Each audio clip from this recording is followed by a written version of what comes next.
जय श्री कृष्ण। श्रीमद् भगवद गीता अध्याय 11।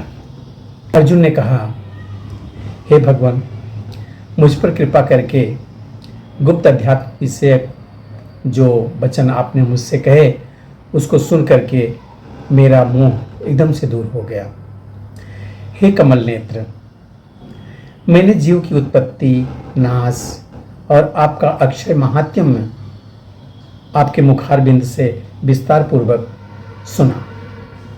हे पुरुषोत्तम, आपने जैसा वर्णन किया वह आपका रूप देखने की मेरी इच्छा है। हे योगेश्वर, आप यदि मुझे उसको देखने योग्य समझो तो वह अव्यक्त रूप मुझे दिखलाइए।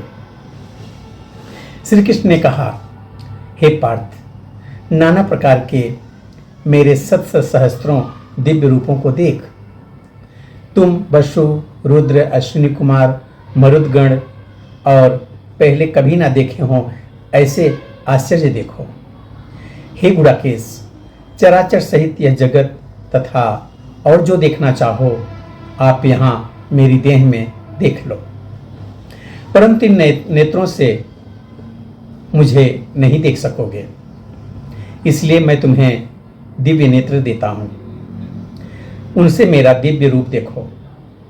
संजय ने धृतराष्ट्र से कहा कि हे राजन, इस प्रकार श्री कृष्ण जी ने अर्जुन से कहा और दिव्य दृष्टि देकर अपना अलौकिक रूप दिखलाया। उस विश्व रूप के अनेक मुख, नेत्र और अनेक अद्भुत दृश्य थे और उनमें अनेक सुंदर सुंदर आभूषण, आयुध सुसज्जित थे। देह पर दिव्य वस्त्र, पुष्प और दिव्य दिव्य गंध लगे थे। उन समस्त आश्चर्यमय अनंत देव के सब ओर मुख दिखाई देते थे। आकाश में यदि 1000 सूर्यों की प्रभा एक साथ हो तो भी उस महात्मा की प्रभा की समता नहीं कर सकेगी। उस समय अर्जुन ने देवाधिदेव के शरीर में अनेक प्रकार से विलय हुए इस समस्त जगत को एकत्रित देखा।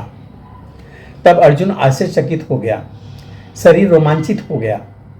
उसने शीश नवा करके हाथ जोड़कर कहा, हे देव, तुम्हारी देह में सब और भिन्न भिन्न प्राणियों के समुदाय, कमलासन पर बैठे हुए देवताओं के ईश, ब्रह्मा, संपूर्ण सृष्टि और दिव्य सर्पों को मैं देखता हूँ। हे विश्वेश्वर, तुम्हारे अनेक भुजा, अनेक उदर, अनेक मुख, अनेक नेत्र हैं। तुम्हारा रूप अनंत है, तुम्हारे अंत या आदि को नहीं देखता, किंतु समस्त विश्व में तुम्हारा रूप देखता हूं। तुमको किरीट युक्त गदा चक्रधारे, चारों ओर से दैदीप्यमान तेजो राशि, अग्नि व सूर्य सम प्रकाशमान, दुर्निरीक्ष और अपरंपार देख रहा हूं। मेरे मत से तुम ही ब्रह्म जानने की वस्तु, विश्व के महान आधार, नित्य सनातन धर्म के रक्षक तथा पुराण पुरुष हो। मैं आपको यदि मध्य तथा अंत से रहित अनंत शक्ति, अनंत भुजा, चंद्र, सूर्य नेत्र जिनके कांतिमान, अग्नि के सदृश मुखलाल, अपने तेज से इस संपूर्ण संसार को तपते हुए देख रहा हूं। हे महात्मन, पृथ्वी और आकाश के मध्य की वह अनंत और संपूर्ण दिशाएं आपसे व्याप्त हो रही हैं। आपका यह अद्भुत और उग्र रूप को देख करके तीनों लोग व्यथित हो रहे हैं। देवताओं के समूह तुम्हारी शरण आ रहे हैं। उनमें कितने ही भयभीत हो हाथ जोड़कर तुम्हारी प्रार्थना कर रहे हैं। महर्षियों और सिद्धों का समूह स्वस्ति कहकर नाना प्रकार से तुम्हारी प्रशंसा कर रहा है।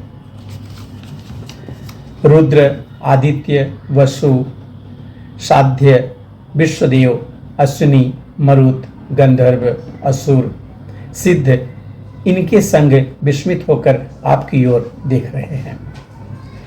अनेक नेत्र, बाहु, जंघा, पेट, कराल, दंत युक्त तुम्हारा यह विशाल रूप देखकर सब अत्यंत भयभीत हो रहे हैं और मैं भी घबरा रहा हूं।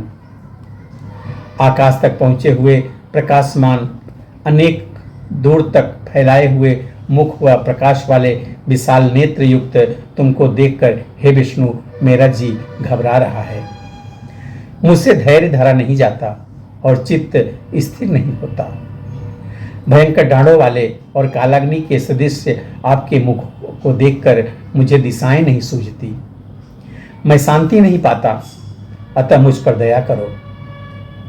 धृतराष्ट्र के दुर्योधनादि पुत्र अपने साथ राजाओं और भीष्म, द्रोण और कर्ण तथा हमारी ओर के मुख्य मुख्य योद्धा बड़ी बड़ी ठाढ़ों से युक्त आपके विकराल मुख में प्रवेश कर रहे हैं, और उनमें से कितने ही लोग आपके दांतों से दबकर ऐसे दिखाई देते हैं मानो उनका शरीर चूर्ण चूर्ण हो गया हो। जैसे नदियों की अनेक जलधाराएं समुद्र की ओर बहती हैं, वैसे ही ये मनुष्य लोगों के वीर आपके मुखों में प्रवेश कर रहे हैं। अग्नि में पतंगे की तरह ये लोग भी अपने नाश के लिए आपके मुख में बड़ी तेजी से प्रवेश कर रहे हैं। हे विष्णु, लपट निकले हुए मुख से चारों ओर से सब वीरों को निगलकर आप जीभ चाट रहे हैं। आपकी तीक्ष्ण प्रभाएं समस्त संसार को तेज से व्याप्त करके तृप्त हो रही है। यह भयानक रूपधारी कौन है, यह मुझसे कहो। हे देववर, आपको नमस्कार है। मुझ पर प्रसन्न हो। हे जगतकर्ता आदि पुरुष, आपको जानने की मैं इच्छा रखता हूँ, क्योंकि आपकी यह वृत्ति मेरी समझ में नहीं आ रही है। हे तब भगवान बोले, संसार का नाश करने वाला मैं उग्रकाल हूँ, सभी का संहार करने के लिए आया हूँ। तुम्हारे युद्ध न करने पर भी ये लोग जीवित नहीं रहेंगे, अतः तुम उठो, शत्रुओं का संहार कर यश को लेकर इस समृद्धशाली राज्य का भोग करो। हे सव्यसाचिन, उनको मैंने पहले ही मार डाला है, तुम केवल निमित्त मात्र हो। मेरे मारे हुए द्रोण, भीष्म, जयद्रथ, कर्ण और अन्य योद्धाओं को मारो, घबराओ मत, युद्ध करो, तुम संग्राम में शत्रुओं को जीतोगे। संजय ने कहा। इस प्रकार से श्री कृष्ण जी के वचन सुनकर मुकुटधारी अर्जुन हाथ जोड़कर कंपित और भयभीत हुए साष्टांग प्रणाम कर नम्रतापूर्वक बोले, हे ऋषिकेश, आपके गुणागान करने से सब संसार प्रसन्न और प्रेम मग्न हो रहा है। राक्षस डरकर सब दिशाओं की ओर भाग रहे हैं और सिद्ध आपको नमस्कार कर रहे हैं, सो ठीक ही है। हे महात्मन, आप ब्रह्मा से भी श्रेष्ठ हो, आपको देवता क्यों न नमस्कार करें। व्यक्त और अव्यक्त आप हो। हे अनंत, आप आदिदेव हो, पुरातन पुरुष हो, विश्व के परम आधार हो, ज्ञाता ज्ञेय हो, श्रेष्ठ स्थान आप हो, विश्व का विस्तार करने वाले आप हो। आप वायु, यम, अग्नि, वरुण, चंद्र, ब्रह्मा और ब्रह्मा के भी पिता हो, आपको नमस्कार हो। आप अनंत वीरवान तथा अतुल पराक्रमी हो, आप जगत में व्याप्त हो, इसलिए सर्वरूप हो। तुम्हारी महिमा को ना जानकर मैंने तुमको अपना मित्र मानकर हे कृष्ण, हे सखे, ऐसे जो तिरस्कार से कहा सो प्रमाद से अथवा मोह से। हे अच्युत, तुमसे इन बोलों की क्षमा मांगता हूँ। जो परिहास में विहार, सोने, बैठने और भोजन के समय अकेले अथवा मित्रों के मध्य में तुम्हारा अपमान किया है, सो क्षमा करें। तुम इस अस्थावर जंगम रूप के पिता, पूज्य और महान गुरु हो। त्रिलोकी में भी तुम्हारे समान कोई नहीं है। तुमसे अधिक अतुल प्रभाव कहाँ से होगा। इसलिए हे ईश, तुमको सिर झुकाकर प्रणाम करता हूँ, मुझ पर कृपा करो। हे देव, जैसे पिता पुत्र के, मित्र मित्र के, प्रिया प्रिया के अपराध को क्षमा करता है, वैसे ही तुम मेरे अपराध क्षमा करो। हे देव, जो पहले कभी नहीं देखा ऐसा रूप देखकर प्रसन्न हूँ और भय से मेरा मन व्याकुल है, इसलिए वही पहला रूप मुझे दिखाओ। हे प्रभु, आप प्रसन्न हो। हे सहस्रबाहो, मैं फिर आपको वही किरीट गजा और हाथ में चक्र धारण किए हुए देखना चाहता हूँ। श्री कृष्ण जी ने कहा, हे अर्जुन, मैंने प्रसन्न होकर यह ओजोमय अनंत आद्य और विश्व रूप अपने योग के प्रभाव से तुमको दिखलाया है, जिसको तुम्हारे अतिरिक्त पहले किसी ने भी नहीं देखा था। हे पांडवों में श्रेष्ठ, मनुष्य लोक में तुम्हारे सिवाय कोई वेदों का अध्ययन, दान, अग्नि होत्रादिक और घोर तप करके भी मेरा यह रूप धारण किए हुए मुझे नहीं देख सकता। मेरा ऐसा भयानक रूप देख तुम व्याकुल और मूढ़ ना हो। भय त्याग कर प्रसन्नचित्त होकर फिर तुम मेरा वही रूप देखो। संजय ने कहा। इतना कहकर श्री कृष्ण जी ने फिर चतुर्भुज रूप दिखलाया और सौम्य रूप धारण करके महात्मा अर्जुन को धीरज बंधाया। अर्जुन ने कहा, हे जनार्दन, आपके सौम्य दिव्य मंगल रूप को देखकर अब मैं प्रसन्नचित्त हो स्वस्थता को प्राप्त हुआ हूँ। श्री कृष्ण जी बोले, हे अर्जुन, मेरा यह विश्व रूप तुमने देखा है, इसका दर्शन संभव नहीं है। देवता भी इस रूप की आकांक्षा रखते हैं।